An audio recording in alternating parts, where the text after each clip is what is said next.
Of course. Mayor Bagley, Here. Councilmember Christensen, Here. Councilmember Hidalgo Faring, Here. Councilmember Martin, Here. Councilmember Peck, Here. Councilmember Rodriguez, Here. Councilmember Waters. Here. Mayor, you have a quorum. All right, great. No flag, but let's say the pledge. I pledge allegiance to the flag To of the the United flag States of of the United America States and of to the America, republic for which it stands, under God, indivisible, with liberty and justice for all. visible. I will never, ever, I mean, with all the background talk and clutter, I mean, we're nailing we all know the pledge now. All right. Let's go ahead and just remind everybody wishing to speak during first call public invited to be heard. You're going to need to go ahead and watch the live stream.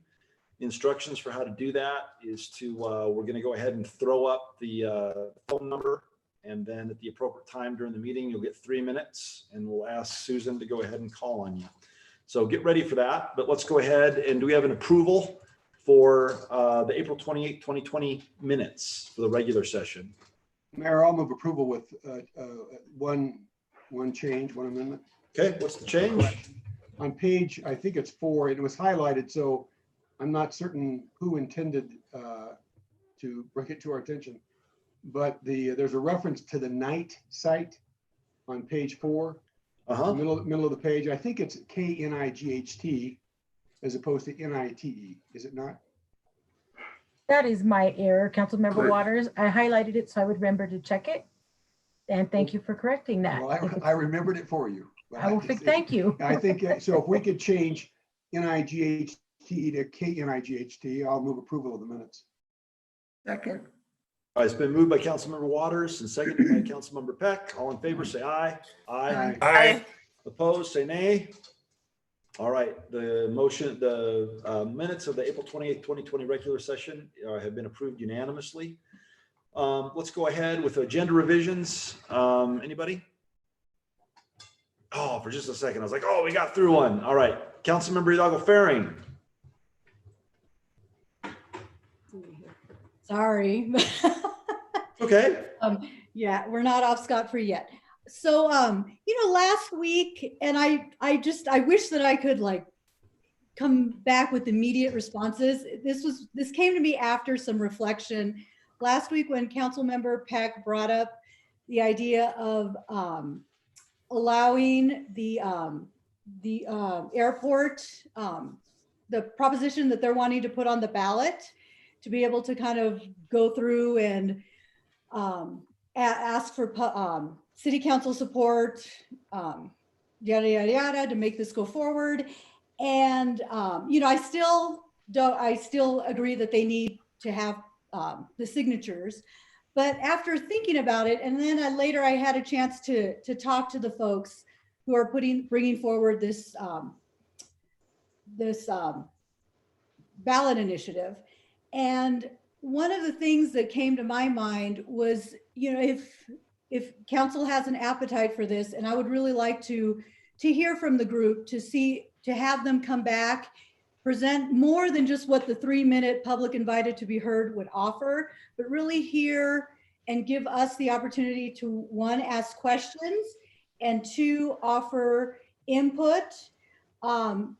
Because in the event that they're able to acquire the necessary signatures, and in the event that this would pass, this would have implications that would affect the city. So for them to come forward, present their ideas, and then have us, open it up for us to be able to offer input, ask questions, make recommendations. If council has the appetite for this, I would move that we put an item on the agenda to hear them speak and open up for us to respond to their request. Do I have a second? A second. All right, it's been moved by Councilmember Hidalgo Faring and seconded by Councilmember Christensen. Councilmember Martin. Thank you, Mayor Bagley. I would not vote to do this for 2 reasons. One is it essentially would be asking for only one side of the issue to be heard. And I have consulted with the staff inside the airport, inside the city, to figure out how much work it would take to put together a report on the potential cost to the city should we have to put every airport funding measure to a ballot in the future, and should we have to make good on the grant assurances that we're already liable for without seeking grants from the FDA, any future grants from the FDA. And given the uncertainty of the city's finances for the next year or so, that's taking a giant risk to put this on the ballot without knowing it, without knowing those facts. And the staff has told me that with all of the emergency work that they're doing right now, they really couldn't get that information together. So I think that they, as I think I stated last time this came up, I think that this issue needs to be deferred for another year. Since either way it goes, it's 20 years minimum to the closing of the airport. I don't see any harm in deferring it for a year where we don't have a pandemic in that particular year. All right. So although no. Councilmember Peck. So, Councilmember Hidalgo Faring, is your motion to just let them make a presentation to let us know what it's about? It's not really about putting it on the ballot? It's not about putting it on the ballot. No, it's I'm just- not in agreement with that. It is to hear them present and do it in a way where we can respond to them and make recommendations if they so choose to move forward with this. Just because I think that if they get the signatures and it passes, it's going to impact us. It's going to impact the city as a whole. So at least this gives us the opportunity as well to ask questions, make recommendations, express concerns in an open forum. So I have no problem with them presenting their issue. I mean, this is not like a group that has just sprung up from the earth. They've been around for a very long time, and they are residents. You know, it just so just any opportunity for us to allow our residents to speak. So I'm for it. You just clarify. Go ahead, just Dr. clarify, Waters. Of the folks who are sponsoring, how many of them are residents of Longmont?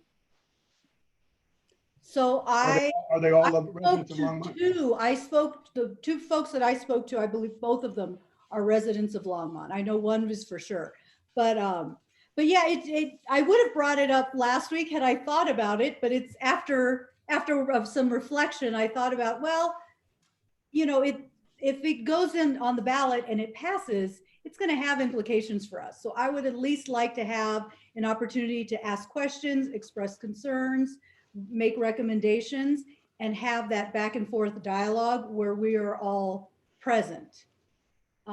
So that was my intention of bringing it forward. That was something I asked of them. If I brought this forward, would they be willing to do? And they were in agreement with that. But it's not in support of having them put this initiative on the ballot. It's just, I want to hear what they're having to say based on the information that they have. I don't see any other hands. I'm going to vote. Okay, so go ahead, Mayor Pro Tem. Thank you, Mayor Bagley. On that occasion that we hear a presentation from them, if we do, I would like to also hear from David Slater, if possible, to hear what his thoughts are as far as to the substance of the presentation. So we're not just getting one side of the story on that particular evening. As far as actually, and since that's the motion, I would be inclined to vote for it. I don't think that we should short circuit the process of signature gathering. I think that they should at least go through that process before they lobby city council to put it on a ballot, whether that's our prerogative or not to do. So that's just my opinion on the subject. I don't see another. I guess my thought in general. I guess at the end of this term, I'll have served 10 years on city council in one capacity or another. I just grow weary of spinning our wheels on things that, I mean, we have so much to do, and this is something that if a citizen or a group of citizens want to put something on the ballot, let them go out, collect petitions, and go on. I think it's a mistake to start allowing citizens who want to, I mean, we're all aware of who our political allies and where our alliances stand on council. And I just think that allowing people to start coming and taking council time, again, we are allegedly in the middle of a pandemic, and so donating time or giving time to a group that has been around for a long time, we can all read their ballot wording and their language. We know what it is, and we know. And so there's no need to give them free publicity. If they want it on the ballot, have them go out and collect signatures. I value my time. I value this council's time. And we have other things that I think we should be worrying about. So let's vote. I don't see anybody else. So, all right, all in favor of directing staff to bring back a presentation where not staff, I know we're directing staff though. We can't do anything other than we're directing staff to bring back a presentation to be provided by the group who wants this airport ballot measure put on the ballot. Say aye. Aye. Aye. Opposed, say nay. Nay. Nay. All right, the motion fails 4-3 with myself, Councilmember Martin, Councilmember Waters, and Mayor Pro Tem Rodriguez voting against. So thank you. All right, anybody else? All righty, then let's go ahead and I admitted Jeff Zayich into the room. So can we go ahead and go on to the city manager's report? Jeff, you're here, right?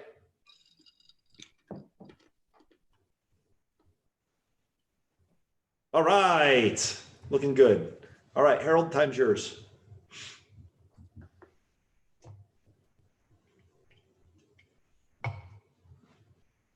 Harold, you're muted, bud. I read your lips. Dang it. Good. Nice. Well, yeah. Just lost my computer. Okay. So just going to be a quick update in terms of what we're doing related to opening, some work that we're doing that is coming up on what our PIT team is working on, and then where we are on some facility questions, and then we'll turn it over to Jeff to really hit some of the testing components that we talked about last time. And then we'll go to Jim with the financial update. So one of the things that came up this week, and this was a product of a conversation with the Longmont Economic Development Partnership, is our public information team is really working on a campaign related to wearing masks. And one of the things that we heard from several of the businesses that were represented in that economic development meeting was really wanting to, and council members Martin and Waters can chime in on that based on what they heard. But generally what the businesses indicated to us is that they wanted to be part of this broader public information campaign in terms of wearing masks. And they thought that would be really important for those individuals going to their facilities. I know several of those facilities have started placing that requirement on their own. And they just wanted to be part of a larger community effort in terms of really marketing in their words, and this was their words, and if I misstate it, I know council members will correct me, but they really felt that wearing masks was important to how quickly they can start back in business, and they wanted to be part of that initiative. Did I get that correctly, council members Martin and Waters? Good. Yeah, I would. Go ahead. I would reinforce what you just said. I don't know if it's fair to quote anybody. Can we quote any of the members of that board? It was a public meeting. Well, so Eric Wallace was and I don't want to speak for Eric, but he was very specific that he would like to, he thinks of his tasting room as Longmont's living room and would like to invite people back to the living room, but they can't do it unless people are wearing masks. He's not going to expose his staff to what might come through the door with people that aren't wearing masks. So his message was, if you want to resume some symbol of normalcy, the quicker you get there and the safer you get there, wear a mask. And he's willing to be on record and be part of that campaign. So I wanted to bring that to council's attention because that's a fairly quick shift, and really also the work that we're doing with different groups within our community.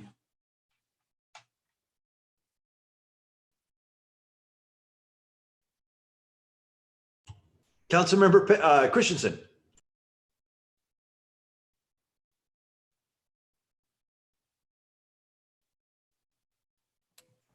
I think that it is a very good idea. I think that there's a widespread misunderstanding of a lot of people saying, why are you, we're lowering the restrictions and letting people get back into things, and you're putting more restrictions on us. Masks, as Mr. Wallace has said, are a way that we can allow people to gradually get back into participating in businesses.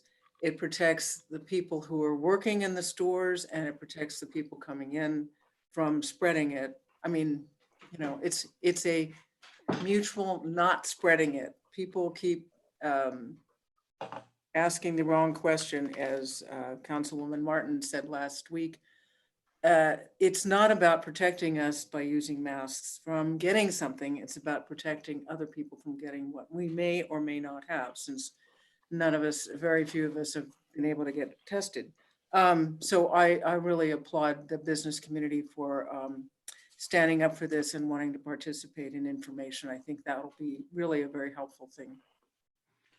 So Jessica will be leading that initiative, and then they're going to port into the broader group that's composed of Kimberly, Scott, and the rest of the group. We are continuing to work on our reopening plans. I will tell you, I had the opportunity to meet with our employee advisory group, and they mentioned some things that as we were moving through, we didn't catch, provided us with some really good information. And at the end of the day, I said to council that we're going to want to make sure that when we reopen something, we feel like we're hitting the needs of our residents of our community that are going to go to our facilities, and also our team members that work in those facilities. And so based on that input, we have sort of held a little bit and really working on a communication strategy with people that are going to be asked to come back into our facilities once we reopen. Remember, we still have to hold to the 50% standard, or we're trying to hold to that. But we felt like we needed to have more engagement with our team members in terms of taking that next step. In addition, as you know, we're starting to look at some of our outdoor recreation facilities. We did receive some guidance from the county. Kate, who is the attorney working on this regarding outdoor facilities and municipal buildings. As you all know, we made the decision to close the swim beach at Union Reservoir. That was really a product of not being able to control the situation and how people were approaching social distancing and those issues, and really managing the staffing levels at the same time. We did go through a soft opening of our tennis courts and pickleball facilities, and I know that they may have sent that information out, or it'll be coming out very quickly in terms of how we're going to look at that. I think, again, when we look at the requirements in those facilities that we see from the state, we're going to be monitoring that. And that's the one thing we really ask is our community to adhere to those requirements at those facilities. It's not a pleasant situation for us to have to go in and make those decisions at other locations. I know there's a lot of questions about sports fields. Today on the county administrator call, so let me back up a little bit. So we did receive some draft guidance. We're in the process of reviewing that draft guidance in terms of outdoor facilities and municipal buildings. Really touched on senior facilities, libraries, and those locations. There's going to be a meeting that we have the ability to participate in to have a conversation on that on Thursday. to ask any questions and get clarity where we need it. We're also meeting on Wednesday as a staff to prepare for that meeting. And that's basically the administrators group, to where we get in and dig into some of those details.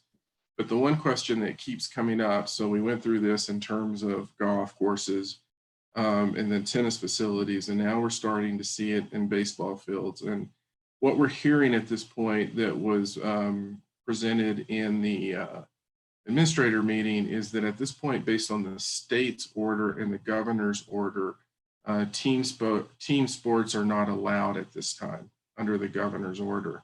However, and I will say Kate's been great on this, she also understands the questions that we're asking in terms of some of the differences, and I think they did commit to reaching back out and trying to get more clarity on that particular question, and so we can discuss it on Thursday. But again, what we know right now, based on the governor's orders, those team sports aren't allowed at this point. We will have more information on that. I do see a question on that issue. Joan? Councilman. Let's go. Councilmember Peck, Councilmember Martin, Councilmember Christensen. So Harold, thank you for that update on the ball fields, but did the governor give you a reason why the ball fields are not open now? That's actually the question coming in and what we're trying to understand, and hopefully we'll have more clarity in a couple of days. It's not really ball fields, it's team sports. And that's what we're trying to figure out. All right, thank you. I think I'm next is doubles tennis a team sport? Because singles would be, in fact, slightly easier to maintain social distancing? Well, I think, but again, those are the details. I think what we understand is singles and doubles are allowed. And then it starts getting into other questions. And so hopefully we will all have more clarity on that on Thursday. Councilmember Christensen?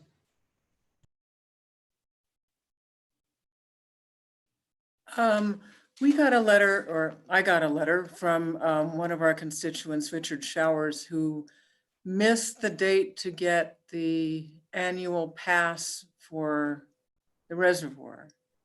And now he can't get it at all for a year. And I'm just wondering if, I realize it's closed now, but it won't be closed forever, or maybe even the entire summer. So is there something we can do for people who miss that date? Who can't afford to pay $10 for every time they go visit, you know? The annual pass was really good for somebody like Mr. Showers, who's retired. And so I'm just wondering if there's something we can do about that. You know, I see Dale coming on. Councilmember Christensen, I think at this point, all we're saying is we're not selling season passes right now. I would fully expect as we get probably into June and later that we would resume season pass sales. And I think the other thing that we'll look at, this is a good question, is how do we bring some of those components into our online world? And so if you could send me that, I did not see that email, but if you could send that to me, Okay. we will look at it. Thanks for clarifying that too, Dale. All right, Harold, keep going.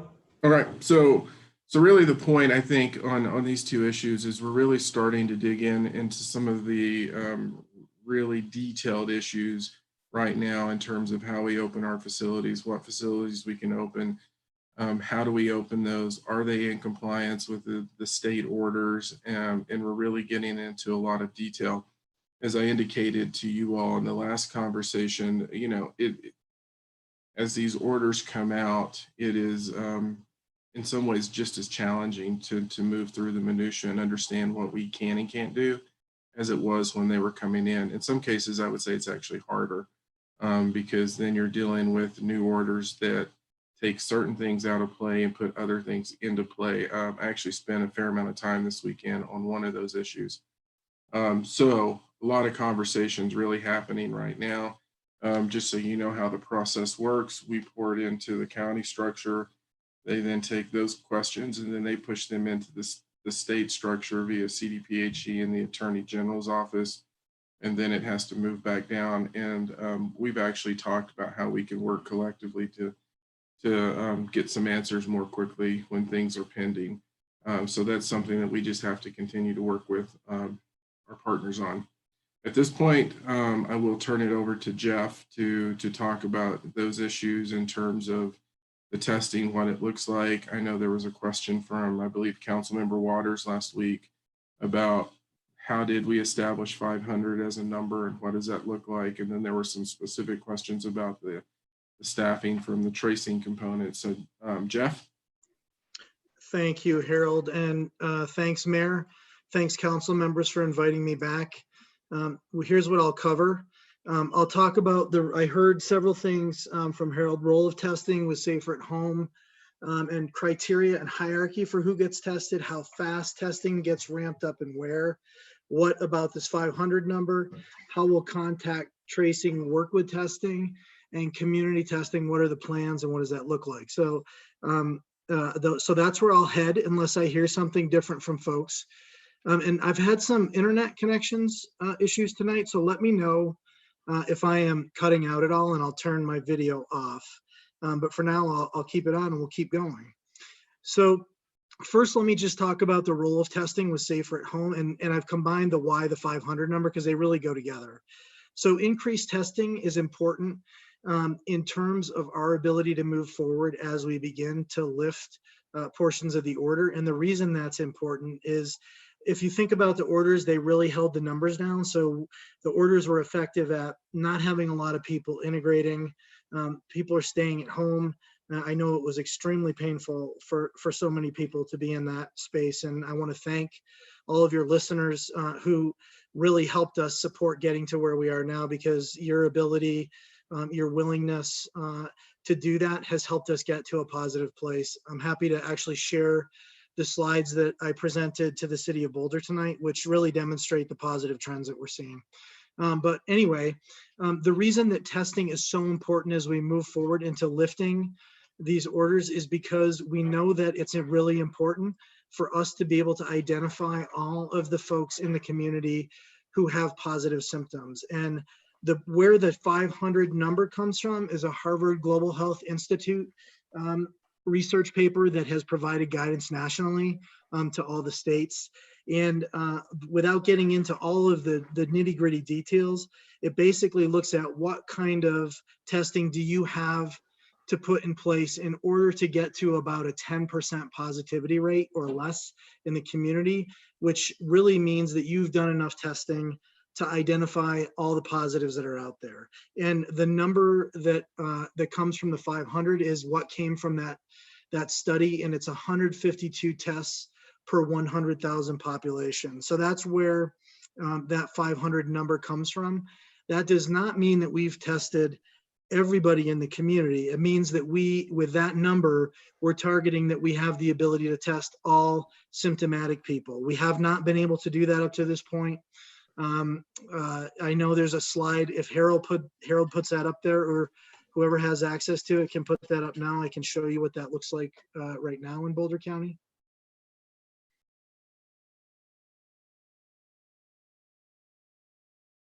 I'm going to keep going as that's getting put up, and then you'll be able to see the actual numbers. But what we can do now is we can actually map the number of tests that we are doing per day. So we can see how many tests we're at. We absolutely know that if we hit that number, we are going to sufficiently reach all of our symptomatic population. As a matter of fact, we're likely going to reach our symptomatic population before we hit that number. The only limitation in terms of us being able to get that number is not our capacity in the community, because we actually have it there. And I'll talk about who's doing testing at this point at a community-wide level in a minute. But it's really only the supplies that are limiting us. So we have confidence that we can probably get to close to 700 tests per day when we look at all the testing capability that we have for community level testing within all of Boulder County. And it's important again, because as we test more people, we're able to identify who's positive. And the key component, as we know that more people are going to be interfacing, more people are going to be integrating. We've got a little bit more now of an open retail type scenario, so we know that there's more people out there, is we need to be able to identify who's positive and then be able to do the supportive isolation and quarantine to control the spread of the disease associated with people who are identified as positive, and to do all the contact tracing that's necessary to follow up with people that were exposed to the person who's positive. And that contact tracing, there's estimations of up to 19 people per positive as an average. That can go much higher or it can go lower, depending on the scenario. But we've actually built our staff to be able to have the capacity now. We are staffed up to a place where we could fully handle an increased number of positive cases. We're actually in a great place in Boulder County. In the last week, we've seen an average of about 11 new cases per day. And that's a decline of 6 cases per day from the previous week. So even though as testing increases, we expect to see increasing numbers of positives in our community, we're actually seeing declines in all of our numbers right now. We would expect, I don't want to lead people to think that we're not going to see more new cases likely, because we will, as we expand our testing beyond where it is now. We know that we'll identify more positives, and that's a positive thing in the community, because then we can make sure that we're doing the isolation, quarantine, and that we are actually identifying people who are positive, versus right now we don't have enough tests to do that, and people could be spreading the disease more readily. So that's why that is so important, and where that 500 comes from. And what I don't want to do is be hooked specifically on the 500 tests per day. And I think it's important to explain this, because we will likely, even with the testing that we have in place now, at the community level, we are advertising right now, if anybody has symptoms, so this is for anybody that's symptomatic. So if they have a cough, they have a fever, they have shortness of breath, they need to just contact their physician. They can get referred to a testing site. We do have some testing sites in place. So in Longmont, that's UC Health right now. We're also under conversations right now with Salud. But there's multiple sites around the community, and there's a couple, I believe they're currently doing community testing, but I think it's Next Care Urgent Care in Longmont, as well as Med Express Urgent Care. If I'm correct, I can make sure I'm validating those things, but I believe those 2 facilities in Longmont are also testing. So if you don't have a doctor, as an example, you can call one of the urgent care centers. You need to call them first and let them know that you have symptoms and that you'd like to be tested. Or you could call UC Health, or you could call actually any of our hospitals and let them know that you're having symptoms, and they would be ready to accept you if you're meeting that criteria for that testing.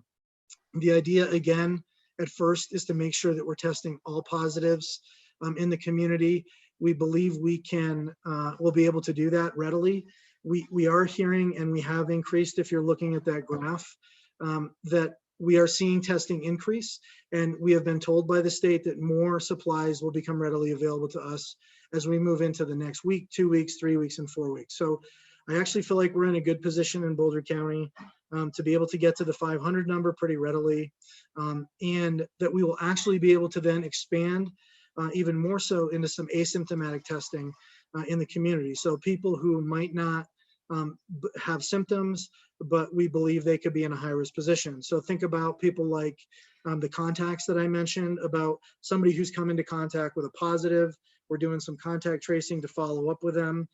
They don't have symptoms yet, but we want to watch and make sure that they don't identify with symptoms, and we can test them because they're at higher risk. Expanding to places like our other essential services that are in our community. Some of the folks that are in vulnerable populations that are asymptomatic, we could start to reach out to as we begin to get more testing.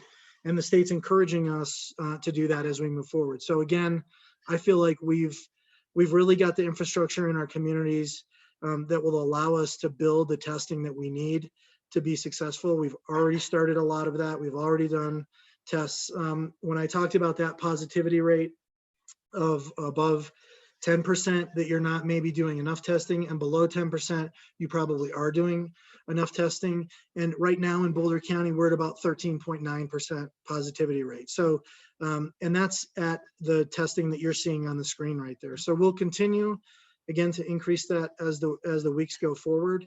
And we'll continue to expand with the infrastructure that we have in place now in our community, some of that community-wide testing. Just so you know, we have pretty good geographic location in terms of testing. So Clinica's testing in East Lafayette. We have Boulder Community Health and Boulder Med Center in the city of Boulder. We have a physician that's up in Nederland that's running tests for the community up there. We have had a Kroger testing with CU that occurred and is also they're looking at continuing that testing with them as well. So we have pretty good geographic representation of testing, and that does not include people who are being testing through their hospitals as an example, because they're already associated with a physician who then refers them to the hospital to get a test. So that's just the community-wide testing that I was talking about. And then really the last point I want to emphasize is that from an infection control standpoint, as I'd mentioned, we have staffed up. It takes about 0.75 FTE per case, and that includes all the infrastructure you would need around that, supervision when you start to get to more than 6-7 people, resource coordinator, data analysis, all those kinds of things.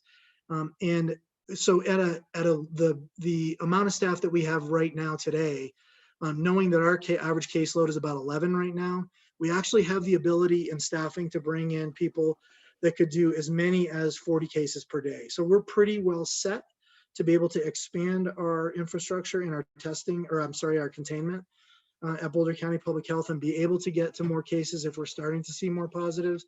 And we have the infrastructure to be able to increase that even more. The state has notified us that they have roughly 1,000 contact tracers at the statewide level. And those people are available to local public health agencies across the state, and they can be brought in pretty readily to expand the contact tracing if need be. So let me just see if that answers most questions, or if people still have more they want me to talk about. Councilmember Christensen?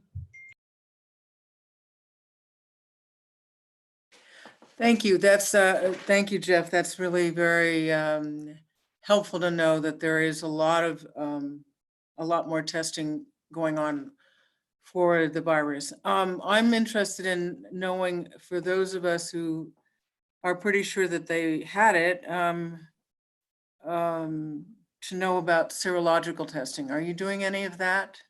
And if so, where? Yeah, there's about 1,000 serological tests that are run in the county. I don't know all the places that those are being run, but what I want to say about that is you've probably heard this as well, is that with serological testing, we can't guarantee, because we don't know how long immunity lasts. Right. It's a good predictor and indicator of what might be happening in our communities. Right. But there's still not a lot of really high, can't think of the word, accuracy associated with some of those tests. So I can follow up and let you know where those things are happening. I think Quest Labs, there's a fair amount of places where you can actually get the testing right now.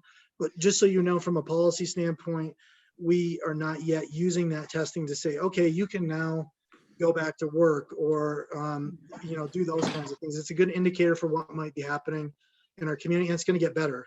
So we know that testing will continue to improve, and at some point, that in combination with PCR to look at how long do people remain do they have the virus versus not, and how long does that immunity last, will be important components going forward. Yeah, I would think it'd be very helpful, especially if there is a resurgence in the fall, to know how long the immunity lasts, because we really have no idea whether it's a couple of months like some coronaviruses, or whether could be more long-term. And it's important for us to collect the data when we can, but as you say, there are many different kinds and many different levels of veracity. So, okay. Yeah, I would appreciate knowing where that is. Thanks. And if I can add to what Jeff stated, we're having similar conversations with our medical provider and groups that want to conduct studies on our population, especially those that have been working. And it's the same answer. It's really a look at what did that appear to be in the community, but in terms of the answer I got is in terms of, if you're going to use it as to whether or not you have to wear a mask or whether you're immune. they're all giving the same exact answer that Jeff just gave us in terms of what that can be used for at this point.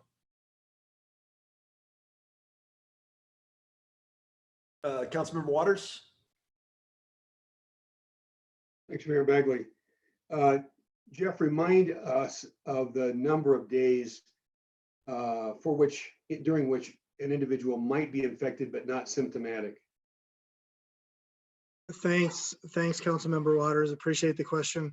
It can be up to 14 days total. Most people, I believe, are showing symptoms within 2 to 5 days. And the important note here for people is that for people who become symptomatic, they can actually spread that disease before they're even showing symptoms, which is why that social distancing aspect, the masking that you've just talked about here, are important tools in the strategies to reduce the spread of the virus. So just because somebody is not showing symptoms definitely doesn't mean that they don't have the virus.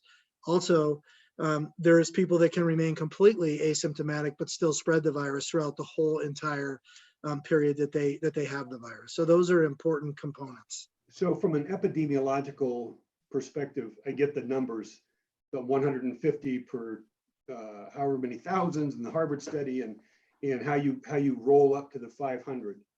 But just help me process just a bit here, so I understand the implications. So at 11 cases positive a day, is that kind of where we were yesterday or today? 11 Yeah, new cases? that's from as of today.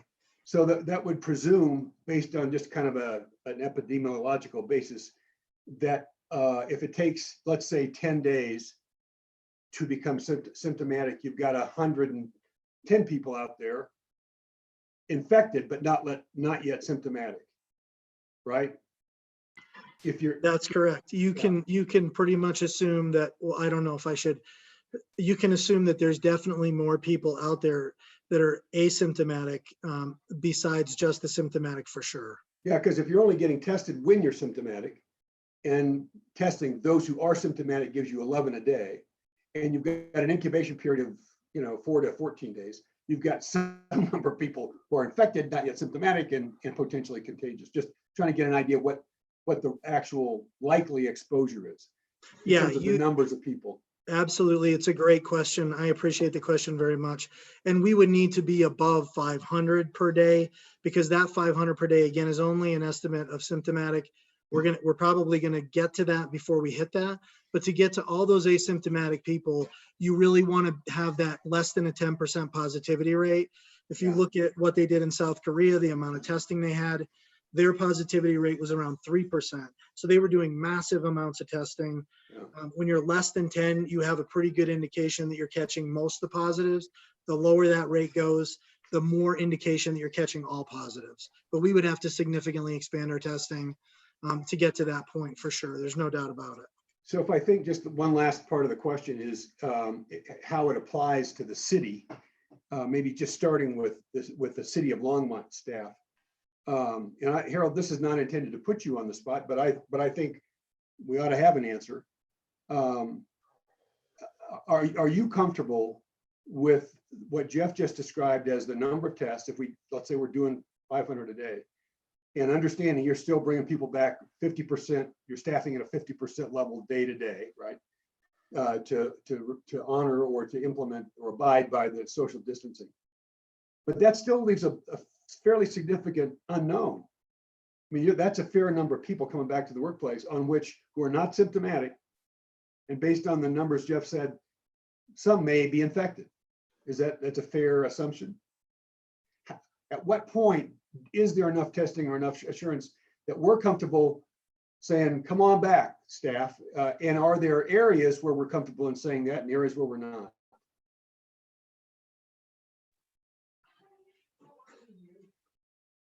You're muted. Doing horrible tonight with this.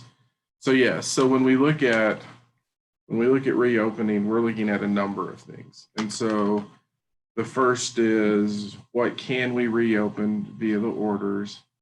What do we need to reopen and why? And all of this starts coming together. So when you look at our workforce, we had approximately let's say, I believe the number was around 63% of the individuals that were that were at home, working from home and in that world. The number were working in the facility was primarily composed of public safety, public works, and people that just, you couldn't do the work from home, code enforcement, and those types of things. So when we look at bringing people back, we're going to ask a couple of questions, and this is part of why I was saying we had to pull ourselves back a little bit. So the first question is why? And when we ask the why, we want to make sure that we can adequately serve the members of our community if they're not being served now via an online function or telephone in those types of areas. We know that's the case. So then we're going to get pretty specific pretty quickly in terms of, okay, what is it that we need to open up? Then you start adding these other layers in terms of the guidance that we have in play in order to ensure that we're able to protect people to the highest possible degree. Nothing's ever 100%. So then we put in the plexiglass locations where we serve customers. We're going to do the wellness checks when people come in, and we have a series of questions. You do check the temperature of those individuals, and they have to go through all of that process. And then we're going to ensure that they're adequately social distanced in their working environment. If they're going to go into any common area, then there's going to need to be masking requirements, and we're still building all of these components as we move forward. We then are in communication with our healthcare provider, and our healthcare provider has also said they're going to test anyone that is symptomatic at this point. And so where I'm starting to really take all of these components together is you have LUH, I'm assuming, I think I heard this, LUH, UC Health, and Kaiser all increasing their testing capacity that I think is not counted in Jeff's numbers. The community testing program, so they would be for sure. But in terms of the insurance, those that are insured, and so we're bringing that together. So to answer your question, A, we need to really ensure that what we're opening is really getting at a need, opening it in a way to minimize the opportunities for people crossing each other, and then opening what we do in a way to ensure adequate social distancing. And today I can't tell you that date. We need to have all of those plans together, but everything you're hearing is coming into play and making that decision. All right. Thank you. Thanks, Jeff.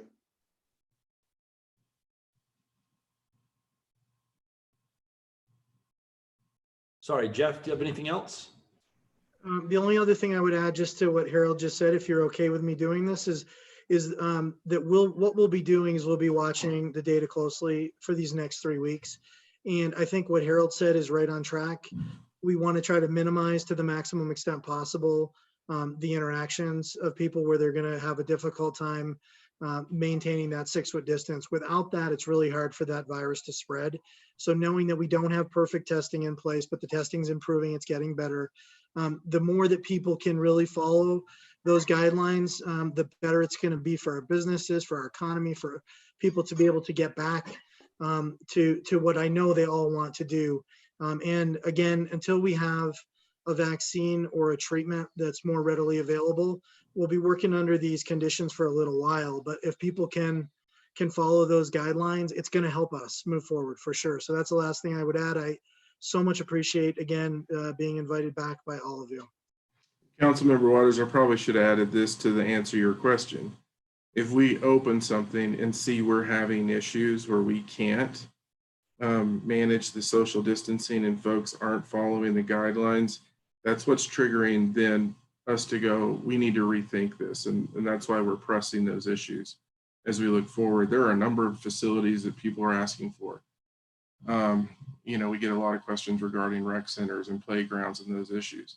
We're still under orders that those can't be opened. So we're not thinking about that because we're still prohibited via the state orders on some of those locations. All right, Director Zayach, thank you very much for coming and being here with us and for the work you're doing. Appreciate it. Thank you, Mayor. Appreciate all of you.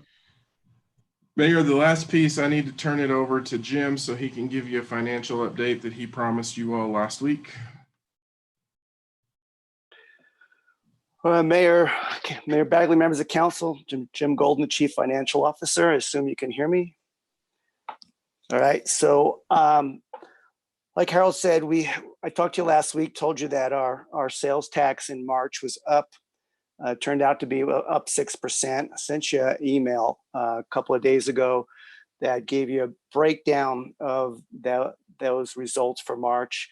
So I've taken the data from that further, breaking it down to find out what businesses are generating tax versus aren't, and have used that to revise our projections, and also considered where we are today, what we've seen where some businesses have begun to reopen, and looking ahead, I've tried to project over 3 months, April, May, and June, what our sales tax return may be in those months based on those type of estimates, with some sort of return to some businesses coming back into play during June.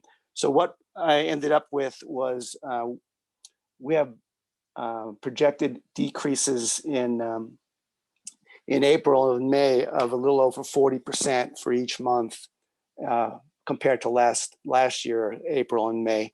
And then in June, about a 32% decrease.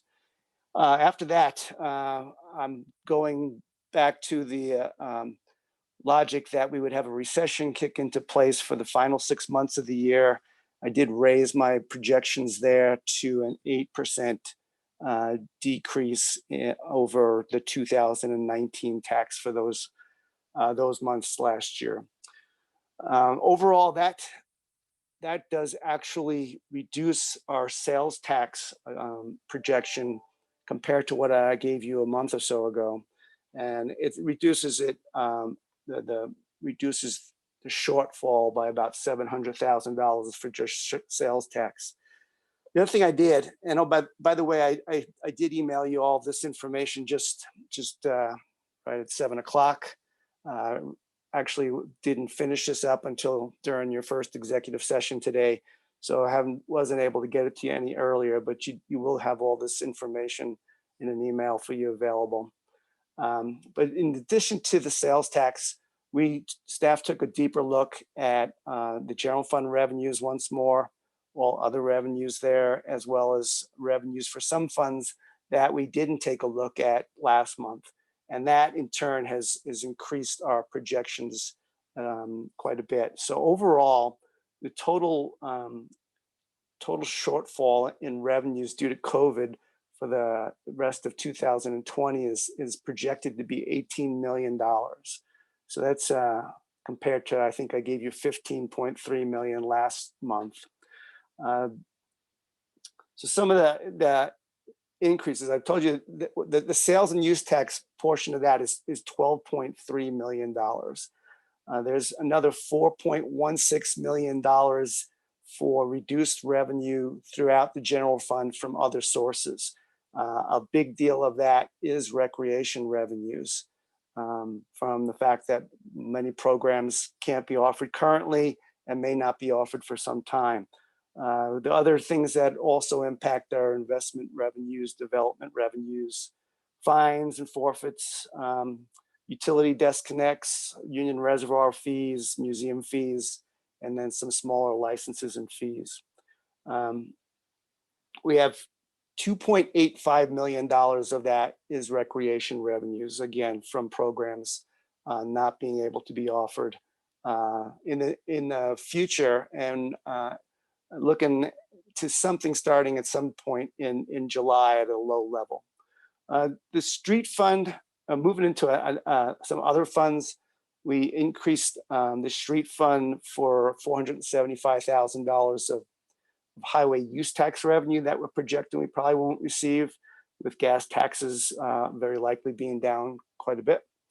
Our lodgers tax fund, we projected a $300,000 shortfall for the year. We have $400,000 shortfall in the golf fund projected. And then we have some smaller funds in the community services areas, we have funds for senior and museum and Callahan House.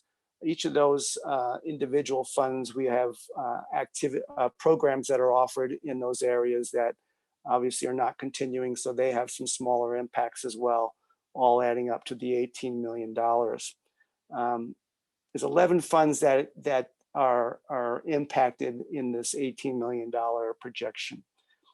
The change to the sales tax, we actually have a decrease in the amount of impact to the public improvement fund and the streets fund and the open space fund and the public safety fund. So for the streets and open space and public safety, it's less that we need to cover than what we reported to you last month. So that's easily covered already. We've identified those areas that we can turn to for savings or reserves.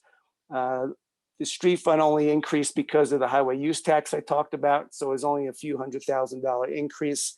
Again, we already have identified enough cuts and deferments in that fund to be able to handle that decrease. General fund is a little bit more significant of an increase due to that recreation impact, which honestly is one of the last things I got into this today. So we haven't had a lot of time to be able to adjust for that. But what along with the fact that we're cutting programs, it does also have somewhat of an offset in some expenditures related to some of those programs that are not going to be offered. So there's at least $800,000 of reduction that we pick up on the expenditure side. We had an extra $1 million or so of general fund savings originally identified. So it's leaving us with about $158,000 more that we will need to identify to cover the shortfall projected currently for the general fund. So some of those other funds, the smaller funds and the golf fund, we still need to do some work within those funds.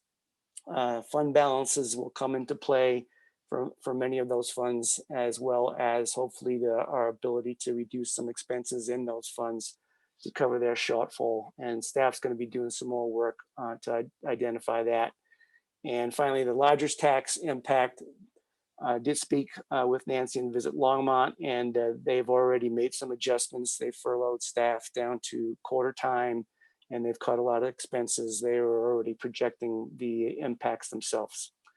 So that is all of it. So what I do when I did this data I gave you tonight, the email doesn't have the identification of all of our expenditure cuts. We're going to update that, and I'll send that out to you when that's complete. But what I just gave you was a short summary about what I just covered tonight, just now. That's all I have. I can answer any questions you might have. All right, Jim, thank you very much. Tough job, but you're rocking it. We appreciate it. Thank you.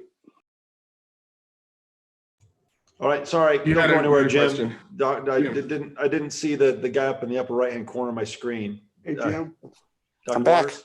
when your first cut at this, you were projecting a $15.3 million shortfall in general fund, as I recall. I know that was early on in this process. No, actually, that was citywide. That wasn't just the general fund.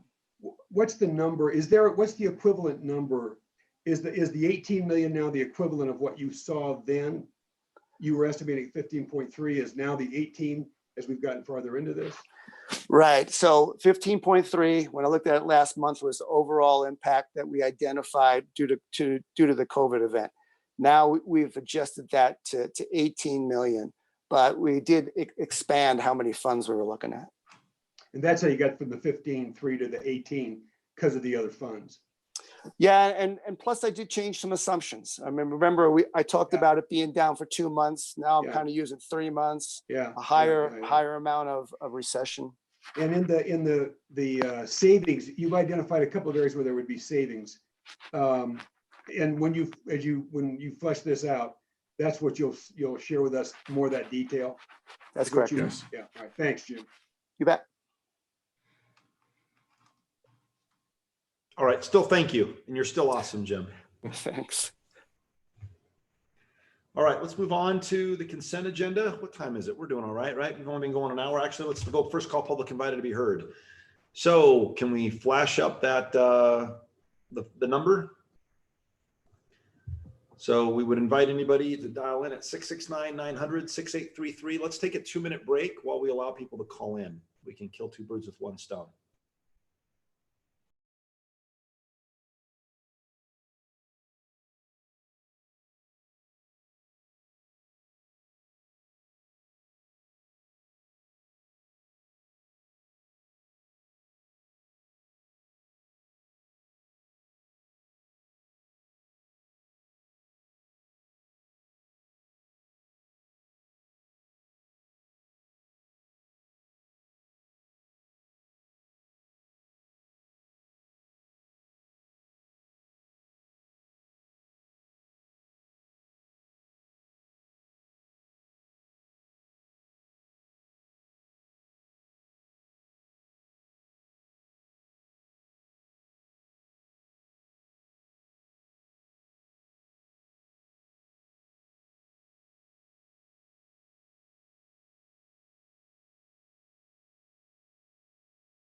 All right.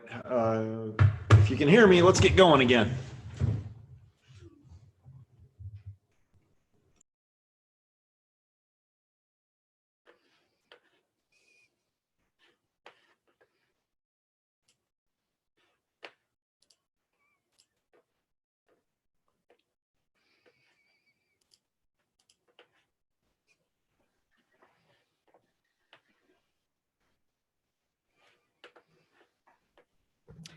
Mayor, I've let 2 callers in when you're ready. All right, are we all back? 1, 2, 3, 4, 5, 6, 7. All right, let's go ahead and start. All right, guests who have just called in for public invited to be heard. The first caller that I'm going to unmute is caller that has a phone number that ends in 918. So I'm going to unmute you. If you could state your name and address before you begin. Thank you. You're unmuted. Hi, this is Kim Gibbs. I live at 7468 Mount Sherman Road. Can you hear me? Yes, we can. Thank you. Okay, great. All right, thank you. So I did want to make a few comments about the proposed airport-related ballot measure. First, I want to thank you all for having the conversation or the discussion about allowing us to present information. I want to talk a little bit about standing and who has standing to support this measure. I'd like for you to all think about how you feel regarding the oil and gas operations in Weld County. Not just you, council, but the folks who are listening, and how you feel about the air quality in Longmont being negatively affected by oil and gas operations that are completely out of your control.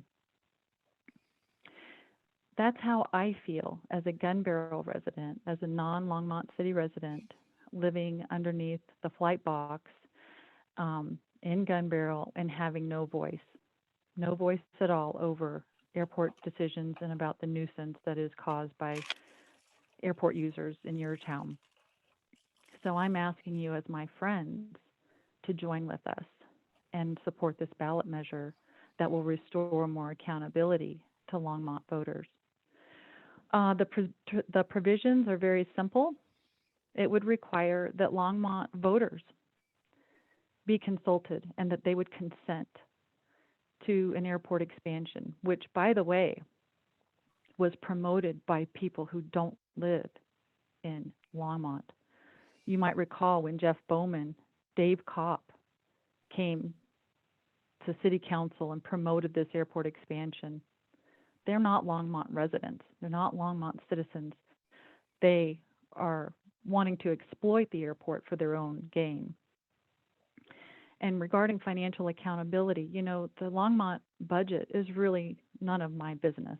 I am not a citizen there. But I think many Longmont citizens don't realize that that airport is getting direct and indirect subsidies from the general fund. The annual discount on the administrative transfer fee, that is money that is coming out of their pockets. And so when you talk about how this isn't a good time to talk about the budget, it's not convenient because of a pandemic, well, think about your budget and how that airport is siphoning off funds from Longmont citizens. So I am very proud of my role in this organization. I'm very proud to support this ballot measure along with Longmont citizens. And you can bet that we are promoting a ballot measure that is in the best interest of Longmont citizens and will finally give them a voice. All right, that's 3 minutes. Thank you so much, Kim. All right. Okay, we had a last minute guest, Marilyn, come in and she did not call in because there is a delay. Marilyn, could you try and disconnect and come back in via the telephone, and I'll give you that opportunity to do so so that you can speak. Hopefully, you know, there she goes. All right, the next caller that we have, your phone number ends in 971. I'm going to unmute you. If you could go ahead and say your name and give us your address. You're unmuted. Yes, my name is Jim Graham, 726 Arrowwood Street. I'm president of Elite X Softball based out of Longmont, and I'm here for myself and at the direction of our board of directors. I'm not here asking you about opening or closing any public asset. All I want to highlight important considerations that should be taken into account. Amidst all the important sectors of society that have begun to reopen, I want to draw your attention to the sporting industry, which is a multi-billion-dollar industry. You won't be surprised to hear that we have local data indicating our children may be suffering emotionally, psychologically, and physically due to the prolonged isolation from school and organized sports. This is particularly true for young people who are using athletics to pursue their education and prepare for international play. For them, sports is not merely a recreational pastime, but a necessary pursuit of their very personality, education, and professional aptitudes. As our state and localities begin to open, various industry sectors have been consulted as to their needs and ability to establish the necessary protocols to phase open. It has been pointed out to me that grocery stores, liquor stores, and dispensaries remained open partly because they had a plan. Golf courses were opened and remained open during the extended stay-at-home order because they had a plan. Tennis courts, public pools, summer day camps are now being considered because there's a plan. What is lacking for consideration of the sporting industry is the presence of a plan. Elite X has offered this council just such a plan, safe to play protocols for the eventual reopening of ball fields. As you take up this issue, we ask you to consider the following: the need for input from the public and sporting industry experts, the inconsistency and confusion created by the phrasing, quote unquote, no team sports. Is it the intention to disallow an organized activity that is currently allowed for the general public? And if so, why? We further ask you to consider the following distinctions and the variable consequences they might have: indoor versus outdoor activity, contact versus non-contact activity, recreational programs versus controlled club programs. The sport industry is much bigger than just a municipal run program. Team sports is games and competition, not practice and working out. Single team practices should be treated differently than games with 2 or more teams. So one might consider a phased partial opening to registered user groups for practices under strict protocols. This would allow authorities some time to evaluate those protocols for their effectiveness. I submit to you that sports should not be characterized as trite and should not be categorized with quote unquote recreating. It's a multi-billion-dollar sector, and there are many local businesses whose owners are suffering because they are closed down, but for the existence of a plan. I'm proud to be from Longmont. I'm proud of you all, and I'm here to partner with you in any way that I can. Thank you. All right. Well timed. All right. Anybody else? Mayor, that's all that I have. All right. Great. Then let's go. Polly, do you have a concern? Yeah, Marilyn Belchinsky was going to speak, and then I don't know what happened to her. Yes, we saw them come in using the app, so she may not have wanted to speak, and when I addressed her, she hung up. All right. Well, if you're watching, Marilyn, you're going to have an opportunity at the end of the meeting to do another final call, public invited to be heard. So we'll make sure that we open up again in a few minutes. So, all right, let's move on to the consent agenda. Anyone want to pull anything before we read them? Polly? Yeah, I'd like to pull A. Okay. Anybody else? All right, let's go ahead and read it and we'll ask again. All right, Dawn, you want to go ahead and read it? I would love to do that, Mayor. Thank you. Item 8A is ordinance 2020-24, a bill for an ordinance authorizing the city of Longmont to amend the leases for Vance Brand Municipal Airport hangar parcels known as Elite Aviation FBO hangar parcels 1 and 2 and Elite Aviation FBO hangar parcel 4. Public hearing and second reading scheduled for May 26, 2020. 8B is resolution 2020-38, a resolution of the Longmont City Council approving the intergovernmental agreement between the city and the Longmont Housing Authority for the implementation of the Aspen Meadows Senior Apartments Acquisition and Rehabilitation Project.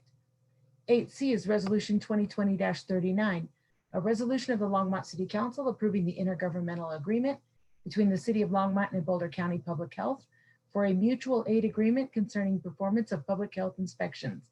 8D is Resolution 2020-40, a resolution of the Longmont City Council approving the intergovernmental agreement between the city and Boulder County Public Health for its Genesis project. 8E is Resolution 2020-41, a resolution of the Longmont City Council approving the intergovernmental agreement between the city and the Colorado Department of Transportation for grant funding for the 2020 Click It or Ticket campaign. 8F is Resolution 2020-42, a resolution of the Longmont City Council approving the intergovernmental agreements between the city and the Bureau of Alcohol, Tobacco, Firearms, and Explosives for firing range and training center use.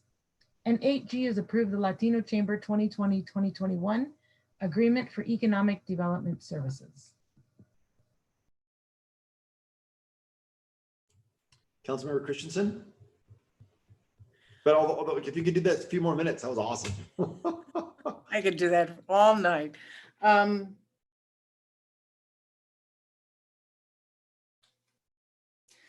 wanted to pull the one on Jen and Sister just to ask a question. I forget which one that is. It's, oh, D, sorry, D. So are 8A and 8D both pulled? Then I move the consent agenda minus items 8A and D. I'd actually like to pull C too. I move the consent agenda minus items A, C, and D. Second. It. All right, it's been moved by Dr. Waters and then seconded by Councilmember Martin. All in favor of passing and moving the consent agenda, say aye. Aye. Aye. Aye. Those opposed say nay. All right, the consent agenda minus A, C, and D passes unanimously. Let's move on to ordinances on second reading and public hearings on these matters. So let's go ahead and ask people to call in. If you're going to call in, make sure you do it now and do it for, I guess we just have one, but we're going to go ahead and move forward. And hold on a second. All right. So ordinance, second reading of ordinance 2020-22, 9A on the agenda, a bill for an ordinance conditionally approving the vacation of 7 utility access and storm drainage easements within the West Grange Filing 2 subdivision, generally located south of Nelson Road and east of 75th Street. So do we have any discussion or questions from council at this time? All right, let's go ahead and just wait about 60 seconds to see if anybody calls in. How long is that contract? When does it expire? I'll have to look at it. Joni, do you have that? I'm trying to read through it now. Hang on a second. Okay.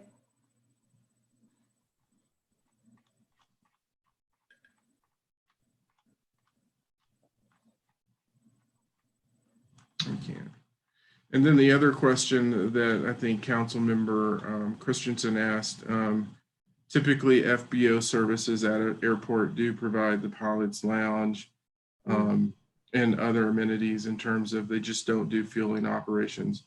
And they typically are engaged in the maintenance activities for those airplanes as well. Okay. So that's not inconsistent in terms of what I've seen at other airports in terms of FBO operations.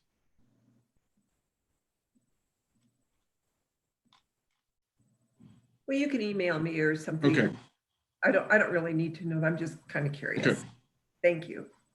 Councilmember Peck, we'll make sure that we give an update before the second reading. Okay, thanks. That'd be great. All right, anybody else? Can we take a vote? All right, Paula, do you want to make a motion? Or is it Councilmember Martin? Do you want to make, did you? Okay, Councilmember Christensen? I'll move it. I move adoption of A. Okay, I'll second it. All right, it's been moved by Councilmember Martin and seconded by Councilmember Christensen. All in favor of passage of ordinance 2020-24 or 8A on the consent agenda, say aye. Aye. Aye. Opposed, say nay. All right, that passes unanimously. All right, let's go ahead with, I pulled 8C, resolution 2020-39. And I guess my only concern is, I understand that the county needs our health and, they need our people to enforce their health department orders. So number one, who's going to be enforcing? Police, code enforcement, who would be doing it, and what's the criteria? Mayor Bagley, members of council, Joni Marsh, Assistant City Manager. So with the agreement that's before you this evening, this is specific to code enforcement staff who are not peace officers, and this isn't required for the police department to assist. However, the police department and code enforcement are all going to work together as needed to respond to requests from the Boulder County Health Department to look at violations. If you look at section 2 under the participating agency responsibilities on page 4 of that agreement, it's pretty clear that what they're not asking us necessarily to act in a law enforcement capacity, but they're really asking us to help check and basically be eyes on the street to see if the types of complaints that they're receiving actually are factual to start with. So what I'm hearing is that we would only be responding to the county request, but we're not forced to comply with their requests, nor are we sending in our police. It's just code enforcement upon the county requesting it, right? That's it. That's what this agreement does, All yeah. right. And it would a list they send us, and to date they've been fairly benign. Okay, all right. And then we can also change it at any time, right? Correct.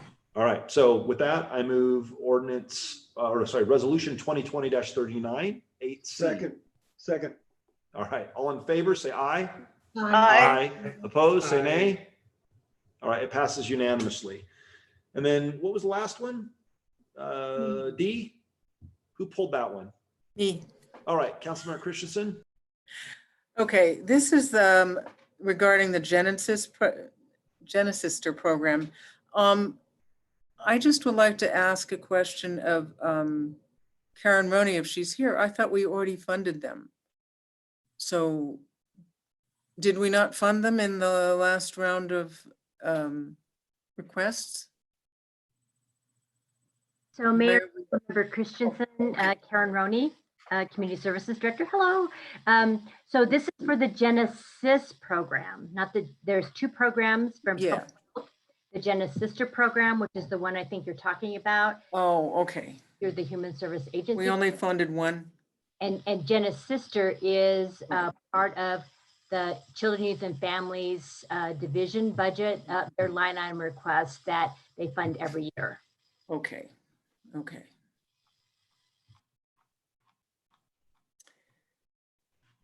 All right, do you want to go ahead and make a motion, Polly? Okay, I move resolution 2020-40.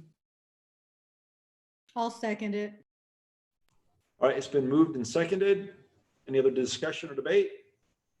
All right, seeing none, let's go ahead and vote. All in favor, say aye. Aye. Aye. All opposed, say nay. All right, the motion passes unanimously. Okay, let's go on to general business. We don't have any, right, Harold? All right, let's go ahead and take just 60 seconds to see if Marilyn pops back on.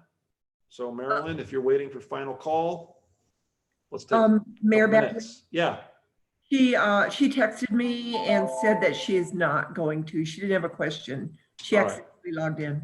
Perfect. All right, let's still take about let's take 90 seconds to make sure that the public has its opportunity to call in and tell us their thoughts.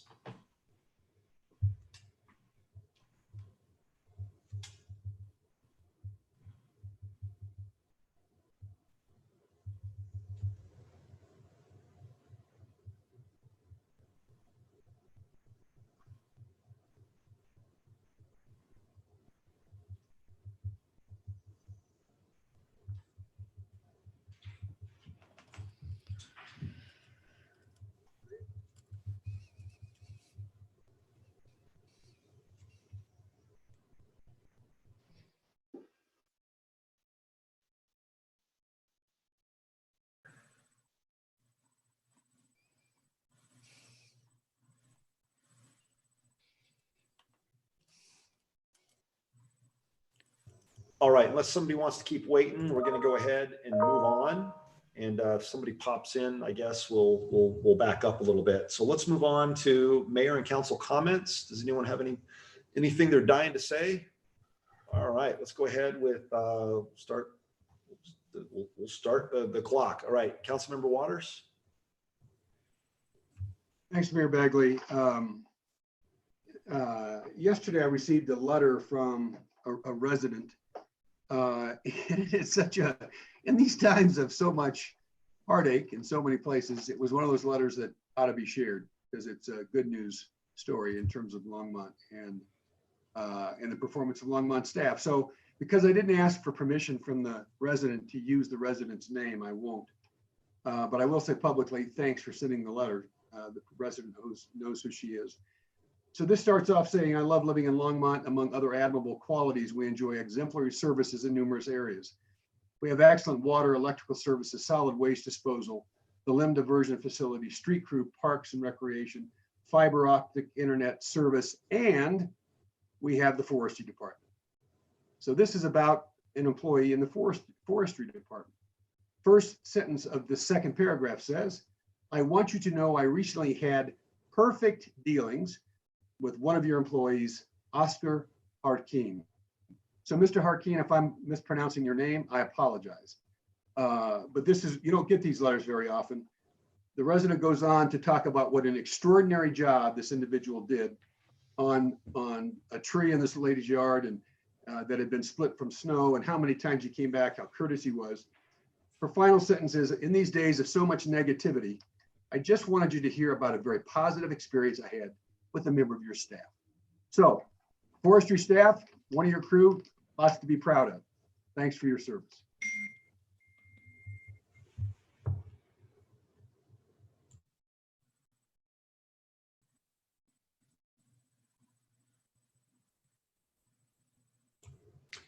Councilmember Christensen, I think you're next. Okay, well, I also had wonderful dealings. I think I reported this several weeks ago with the city forestry department when we had that snow and a giant chunk of my tree fell in my front yard and they came and removed it and they were great. So it is nice when people take the time to write us and actually say something good about staff, because we really do have an incredible staff who are doing huge amounts of work, more than usual lately.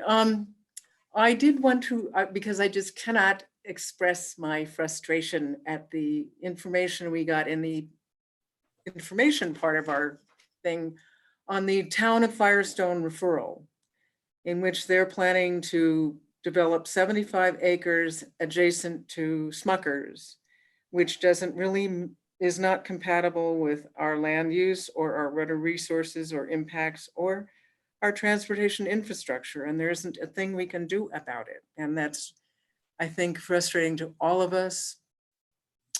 We specifically tried to get Smucker's to come here to provide jobs, well, for everyone in the area, but especially for Longmont people. And now we're going to have piles of housing right next to it, which will be good for some of those people, but it won't be good for Longmont people. So anyway, I just want to have a little rant here for a minute about the fact that Firestone did their little tunnel into Longmont annexation, and these sorts of problems will just keep cropping up. I guess there's nothing we can do about it, but none of us are happy about it. So anyway, everybody stay calm and be patient and be courageous, and we'll be back to normal, more or less, eventually. Thank you. Anybody else? All right, Councilmember Peck. Thank you, Mayor Bagley.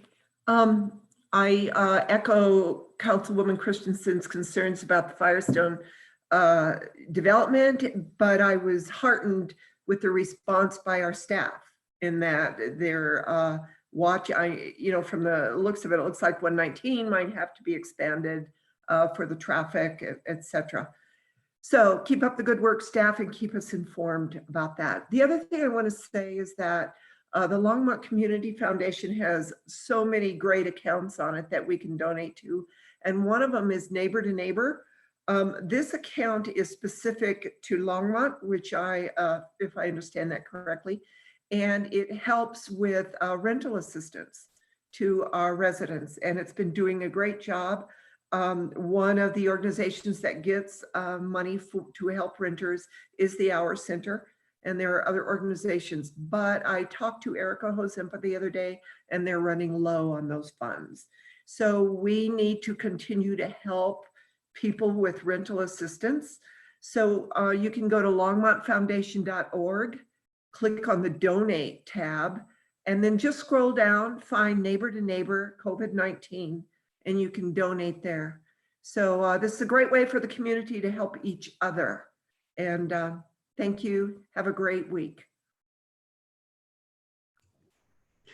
All right, well, I guess the only thing that, okay, sorry, Councilmember Hidalgo Faring, you're up.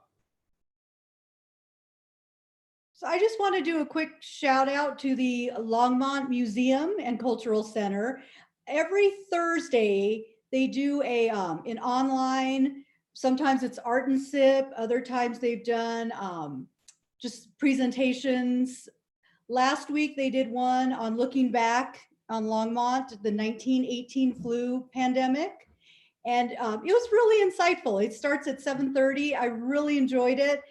So I plan on hopping into their WebEx little gatherings, meetings more often. But yeah, this Thursday at 7:30, they're doing a paint and sip at home origami, and every Thursday it changes themes. So it's just something to do, and I appreciate their enthusiasm and the work that they've done in getting art and culture to our community. So that was it. I guess the only thing that comes to mind is we could have done something about the Firestone property. A while ago, I did mention that we could have annexed it into Longmont, and I was attacked by our former city manager and other members of the community saying that, oh my gosh, it's never going to be built. How dare you? There's even a rumor that I own the property. And so we could have stopped it. We could have, but we didn't. So I just wanted to remind everybody. And then next, I think that I'm glad, Harold, that you continue to do what you do as city manager. I can only imagine. I told you the other day that half the community thanks you for saving their life, and then the other half hates you for taking away their civil liberties. And so I don't envy your position right now. And so I see, and we talk daily, and I just see the juggling that you do, and how you walk the line is incredible. I wouldn't have the patience for it. So just as always, just thank you. Keep up. I'm in the half that loves you, Harold. I'm in the half that loves you, Harold. Yeah, I think everybody on council right now loves Harold. I think I've not heard anything to the contrary. And then last but not least, I would ask that if anyone is watching right now that has any type of technical editing skills on the computer, if you could screenshot just the ability to be able to change Eugene's May green screen headphones into something really cool and then post it, you know, lightsaber like red or stars. I don't know, but I just, every time I watch Eugene, I want to see that. So, all right. Anything else from other council members? All right. Harold, do you have anything? I'm on the editing piece. Nice. Nice. Eugene? Sorry, go ahead, Harold. Sorry. I just, thanks for your comments. Great team here. Phenomenal team that lets us do phenomenal things. And so it's always exciting. I said something, every day there's someone on this team that does something that encourages me to come back the next day. So phenomenal team all across the board. I did want to say, look out for more online functions, because we have, again, part of that phenomenal team. They're coming up with some creative options for more online programming. So we'll be hearing about that in the near future. So thanks for that mention, and look for more.